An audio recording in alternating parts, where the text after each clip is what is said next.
So Professor Anton has initiated and continues to provoke a discussion about this really, I would call it almost a genetic problem uh, for philosophy. It's the problem that gave rise to philosophy in the first place.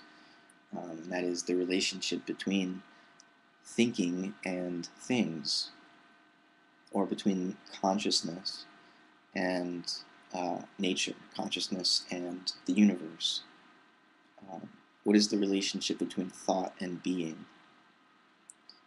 And Corey, Professor Anton, is holding a position such that consciousness must always have been, in some way, the end of the universe.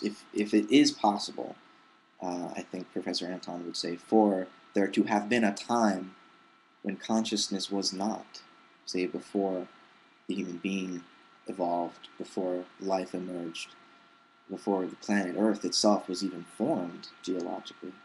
That time, that ancestral time, must have been leading to, or in some sense implying or desiring after, consciousness, intelligence, and mind and experience. And it's hard to disagree with him. But I think the call for a kind of realism that sees nature, or the universe, or the cosmos, and the process that generates the cosmosing, if you will, or cosmogenesis, as Teilhard de Chardin put it, is the ground and the transcendental condition of consciousness, rather than the reverse. Because I think, this whole process of philosophical self-justification, of reason's attempt to ground itself, really got kicked into overdrive after the Copernican revolution, because it was then that Copernicus decentered the Earth, and in effect decentered the human intelligence, the human consciousness, the human subject, from its position in the cosmos, rather than being at the center of a static and hierarchically organized set of concentric spheres. Reality was thrown into motion. All of a sudden, the Earth itself moved. And what we saw in the sky, what we immediately intuited above us, was not, in fact, above, but just outside. There is no vertical dimension to reality anymore once Copernicus pushes the Earth into motion around the sun. In another sense, however, Copernicus was the first to fully respond to the problem of the planets that Plato first articulated. And Plato, of course, didn't say that the good was represented by the Earth, but by the sun, and that the sun, the source of light,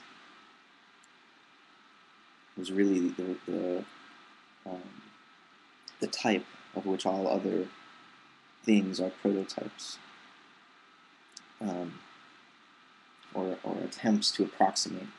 So Plato was already, I think, foreseeing the Copernican solution in an intuitive way. Copernicus, had to mathematize it, and Kepler after him had to further the accuracy of the geometrical description by now saying that even it wasn't perfect circles, but imperfect elliptical orbits that govern the mechanics of planetary rotation. Which is a further, you would think, shift away from the medieval static hierarchical cosmos of sort of perfectly formed, as if it were designed by a great transcendent architect. And of course, in philosophy, after this Copernican decentering, there was what the French philosopher Quentin Massey has come to call a Kantian um, Ptolemaic counter-revolution. So Kant attempts to recenter consciousness in the universe by making all of our scientific knowledge, including that of Copernicus's, conditional,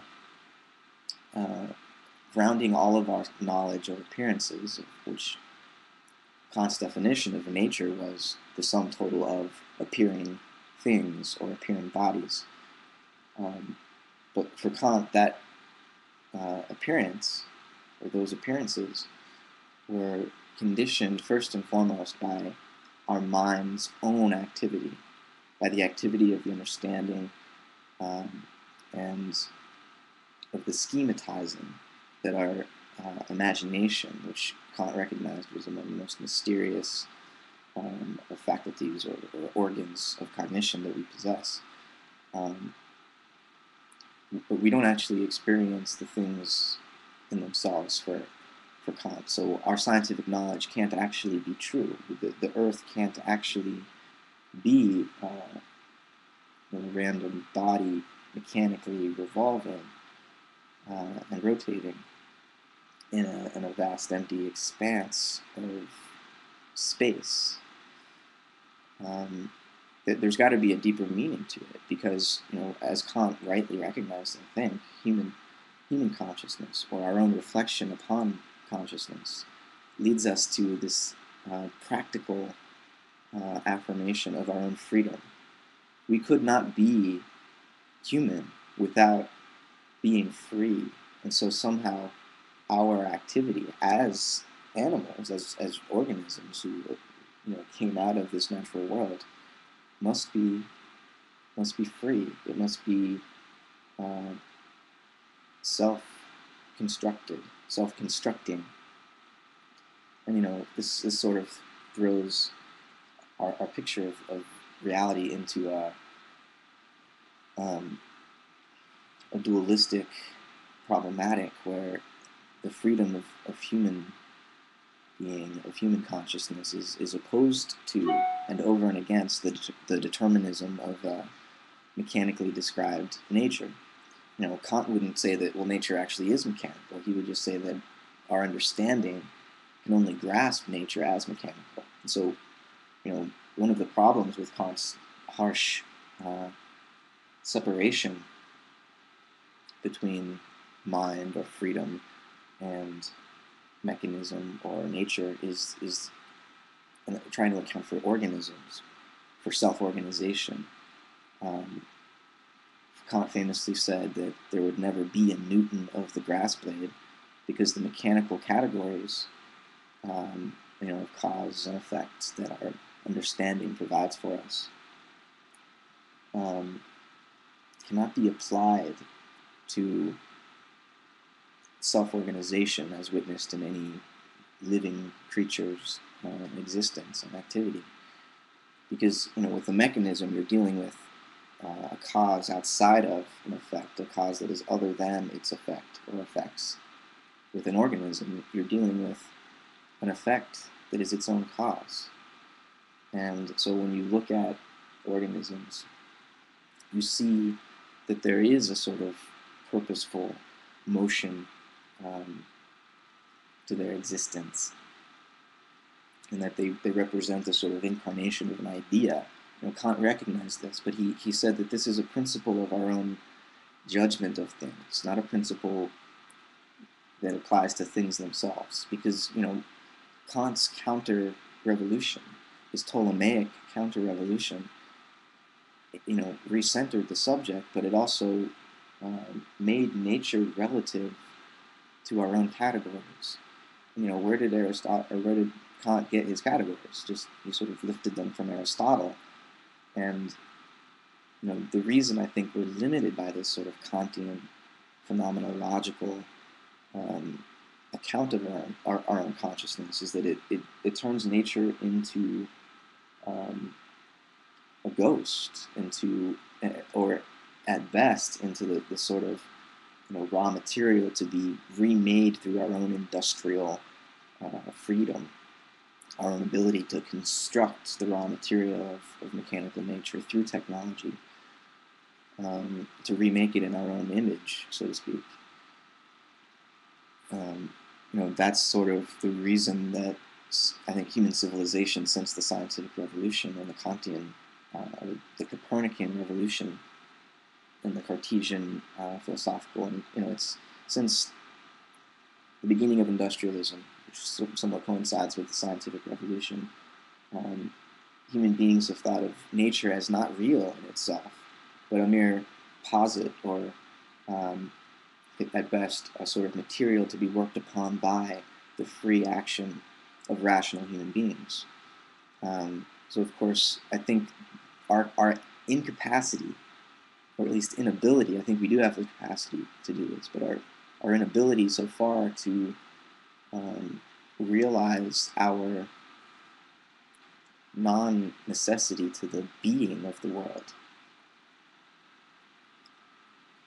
And our derivative quality as a being in the world. That's what's led to the ecological crisis, the mass extinction and global warming and pollution. It's an unconsciousness of the agency and the intelligence of nature itself, independent of our human categories of understanding.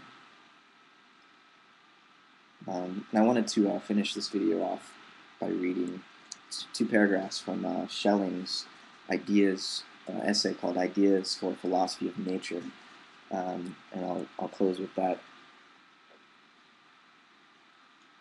Whoever is absorbed in research into nature and in the sheer enjoyment of her abundance does not ask whether nature and experience be possible. It is enough that she is there for him. He has made her real by his very act, and the question of what is possible is raised only by one who believes that he does not hold the reality in his hand. Whole epochs have been spent in research into nature, and yet one does not weary of it. Some have devoted their entire lives to this avocation, and have not ceased to pray to the veiled goddess. Great spirits have lived in their own world, untroubled about the principles of their discoveries.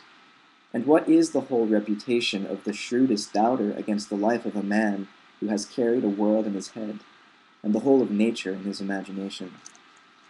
I think he's kind of subtly referring to Fichte there, but he continues, how a world outside us, how a nature and with it experience is possible? These are questions for which we have philosophy to thank, or rather, with these questions, philosophy came to be. Prior to them, mankind had lived in a philosophical state of nature. At that time, man was still at one with himself and the world about him.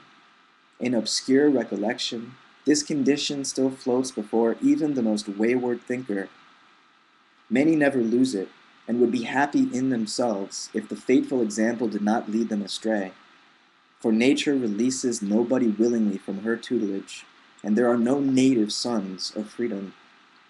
Nor would it be conceivable how man should ever have forsaken that condition if we did not know that his spirit, whose element is freedom, strives to make itself free, to disentangle itself from the fetters of nature and her guardianship, and must abandon itself to the uncertain fate of its own powers, in order one day to return, as victor and by its own merit, to that position in which, unaware of itself, it spent the childhood of its reason. As soon as man sets himself in opposition to the external world, the first step of philosophy has been taken. With that separation, reflection begins. He separates from now on what nature had always united, separates the object from the intuition, the concept from the image. Finally, in that he becomes his own object. He separates himself from himself. But this separation is only means, not end, for the essence of man is action. But the less he reflects upon himself, the more active he is. His noblest activity is that which is not aware of itself. I think I might do a part two, so Look forward to that. Thanks for listening.